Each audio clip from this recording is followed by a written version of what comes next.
Madame la directrice du CHRU, hein, monsieur le président de la Mutualité française Centre Val-de-Loire, bonsoir à toutes et à tous, hein. Bon, je m'excuse de ne pas être parmi vous en présentiel, c'est pas vraiment ma volonté.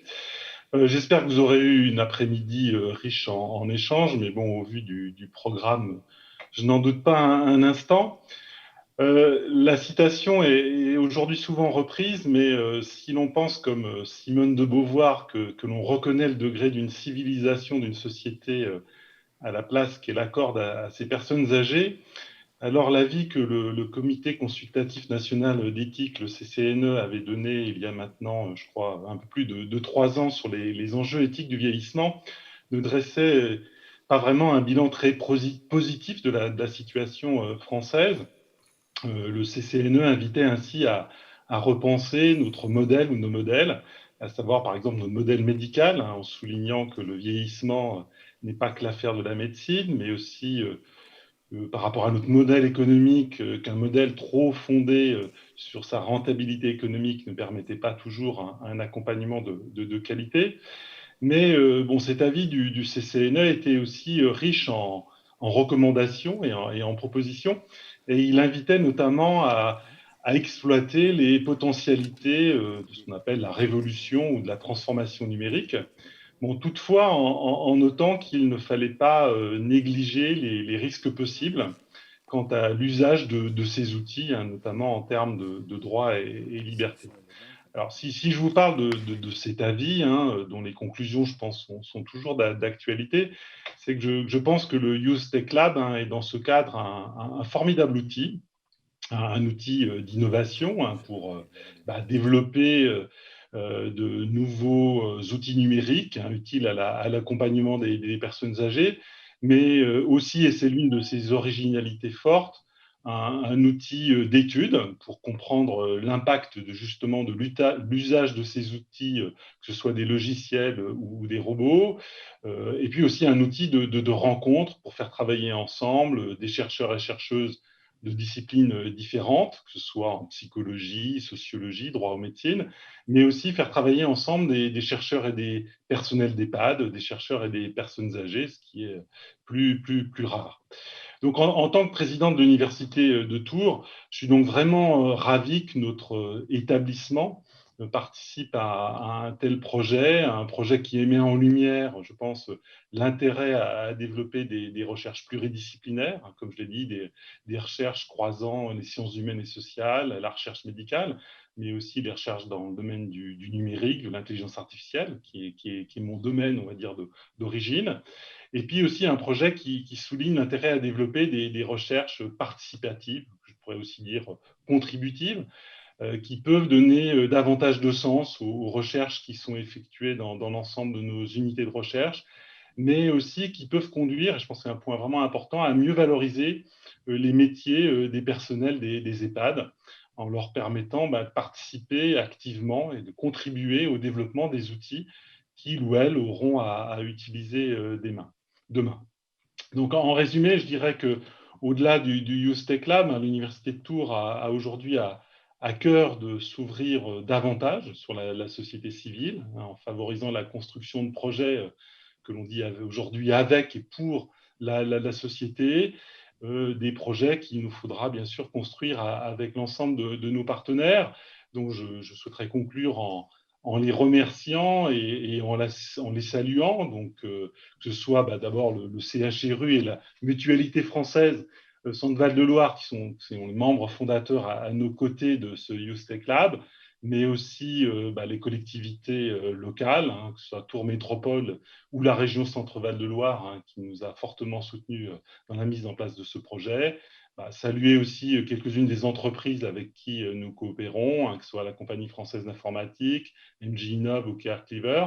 Et puis aussi ne pas oublier quand même l'Europe, même si l'Europe n'est pas forcément représentée ici aujourd'hui, mais pour rappeler que sans l'existence notamment des fonds FEDER, un tel projet serait difficile à mettre en œuvre. Donc un grand merci à tous les acteurs de ce projet. Comme je l'ai dit en introduction, j'espère que vos échanges ont été les plus riches possibles. Et puis bon, je voudrais aussi remercier Selma Josso, notre vice-présidente en charge des relations avec la société civile et le monde économique, qui suit de très près ce projet et qui m'informe de ses évolutions à chaque fois que cela est possible. Donc, merci à tous.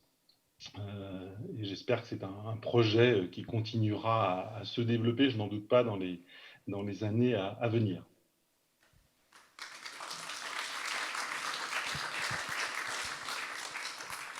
Merci, Monsieur le Président. Nous allons passer la parole à Madame la directrice du CHRU, Madame Gérard-Broza.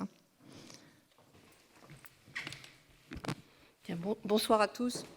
Je suis très heureuse pour ma part de clôturer cette journée dans ce beau lieu de MAM qu'on aime bien au CHU. Il y a 2 ans, presque jour pour jour, nous y étions pour un séminaire sur le management participatif qui réunissait l'ensemble des équipes d'encadrement médical, paramédical, gestionnaire. Et on reste dans le thème du participatif. Je suis aussi heureuse de faire cette clôture au nom du CHU, en la présence du père fondateur, le président de la mutualité, M. Vigouroux, et puis de 2 autres parrains et marraines que nous sommes aussi, avec le président de l'université et Arnaud Giacometti. Alors, le CHU, c'est un lieu d'innovation permanente par l'alliage intime qu'il nourrit et qu'il permet entre le soin, la recherche et plein d'autres disciplines que celle de la santé. Mais c'est aussi un lieu où le soin crée une obligation continue, et la crise épidémique ne l'a pas démenti. Le temps de la recherche, ce n'est pas celui du soin. Et ils sont intrinsèquement différents. Il y a parfois un temps insuffisant qui est donné à l'appropriation et à l'adaptation aux innovations technologiques et organisationnelles. Cette appropriation, elle est pourtant indispensable pour que les équipes soient à l'aise avec elle. Et on le sait tous, le confort de travail, c'est aussi la qualité du soin. Ce matin, je visitais un service récemment refait à l'hôpital Clocheville. Il était autrefois dans un espace exigu, sombre, inadapté aux patients qui sont pris en charge. Le service aujourd'hui est à Clocheville, dans un hôpital un peu ancien, mais pour autant neuf, aéré. Et j'interrogeais les équipes sur ce qu'ils en pensaient, équipes qui ont bien sûr participé à la réalisation du service, à sa conception. On n'est pas du tout adapté à ce service, on n'est pas bien dans cet espace de travail. Donc voilà, le temps donné, on ne l'a pas, le temps donné pour s'adapter aux outils, pour s'adapter parce que voilà, les choses se succèdent les unes avec les autres, mais c'était un tout petit témoignage de la nécessité de mettre en situation les professionnels. Alors le Living Lab, il nous offre cette opportunité formidable de prendre ce recul, de le faire dans des lieux apaisés, avec le regard, l'expertise de la sociologie. Il n'est pas très étonnant en définitive que les 2 disciplines médicales impliquées dans cette expérience soient des disciplines où l'analyse des comportements occupe une place centrale.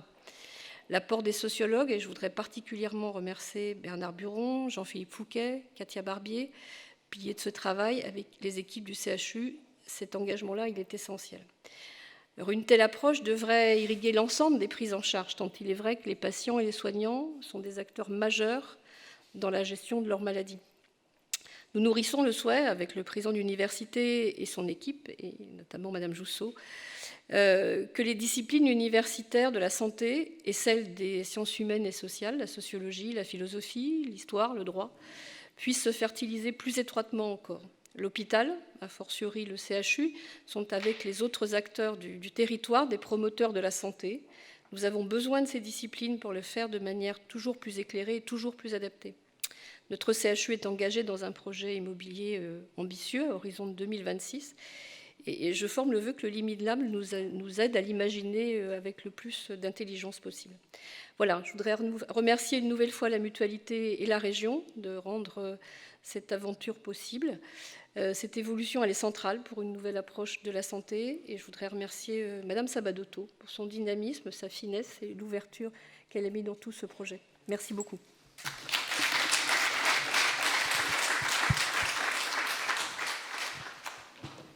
Merci beaucoup, Madame la directrice du CHRU. Monsieur Vigouroux, la parole est à vous. C'est à moi pour conclure, effectivement.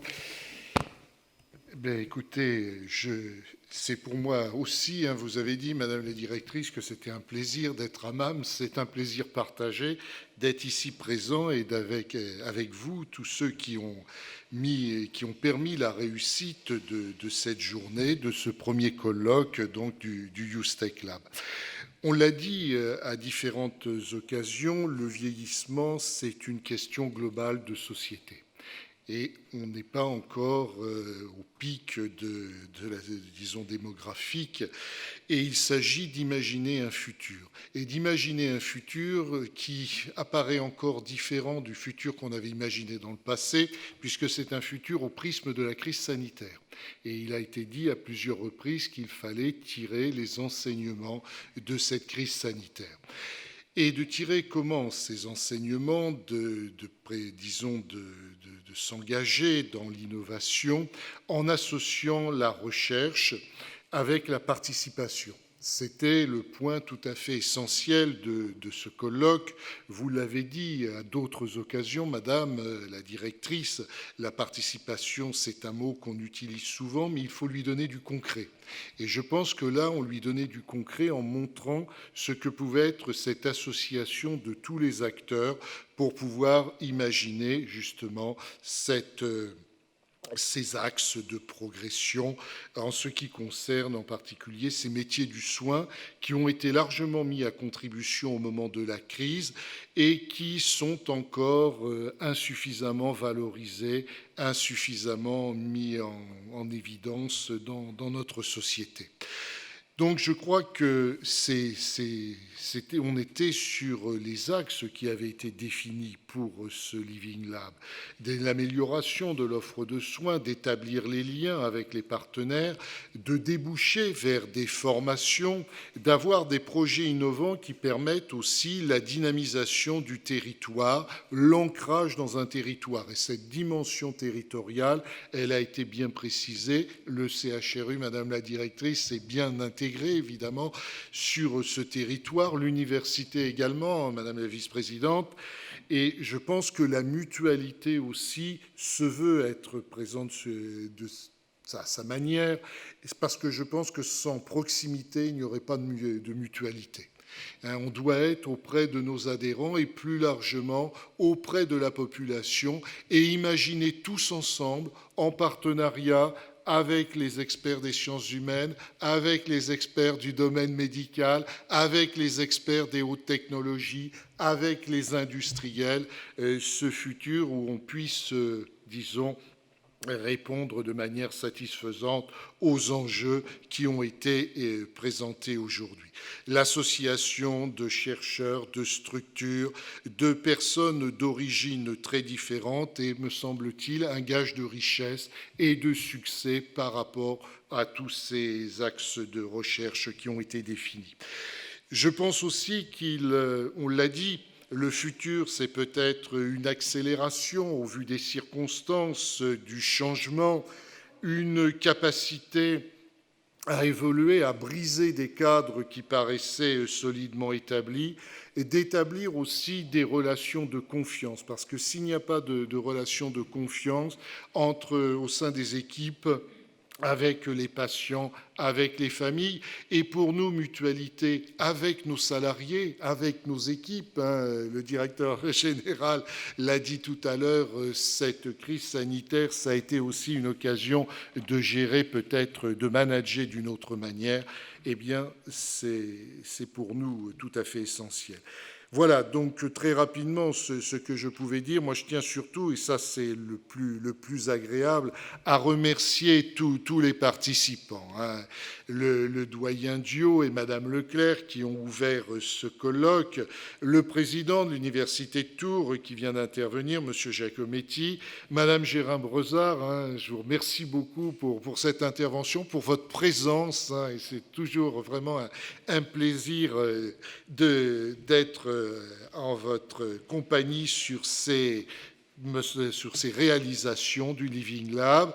Dominique Joseph, Madame Dominique Joseph, la secrétaire générale de la Fédération nationale de la mutualité française, qui rassemble l'ensemble des mutuelles et qui est pour nous important, un lieu important, je dirais, de réflexion aussi, d'innovation qui insuffle du changement. Donc tous les modérateurs, les animateurs de ces tables rondes, les intervenants, c'était des interventions de qualité. Et la technique, au fond, on ne va pas les oublier, ils ont joué un rôle important pour que tout fonctionne en présentiel, comme on dit, et à distance. Et puis les organisateurs, toute l'équipe qui fait fonctionner le Living Lab.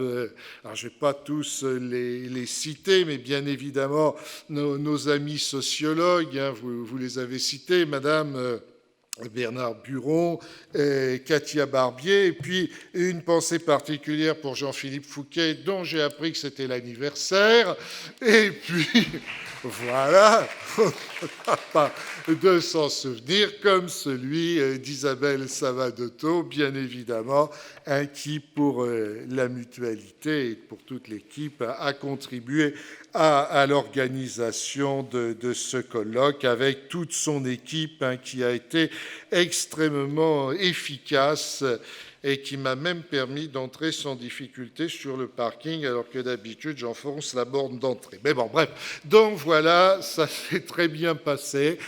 Qu'est-ce qu'on dit dans ce cas-là? Expérience à renouveler, peut-être en fonction de l'avancée de la recherche, à passer à... Là, on a parlé beaucoup de méthode, on a parlé beaucoup de pertinence de ces recherches. On a commencé à évoquer les résultats, qu'on soit vraiment en possibilité de partager tous ces résultats. Ça me paraît, disons, le pire que l'on puisse souhaiter, que l'on puisse... comment dirais-je, souhaiter au Living Lab. Je pense qu'il a de bonnes années devant lui dans sa recherche. Je pense que les recherches sont de qualité. Elles vont nous permettre de rendre ce futur meilleur. C'est, disons, une institution qu'on a pu mettre en place entre 3 partenaires, l'université, le CHRU et la mutualité, qui montre toute sa pertinence. Je vous remercie.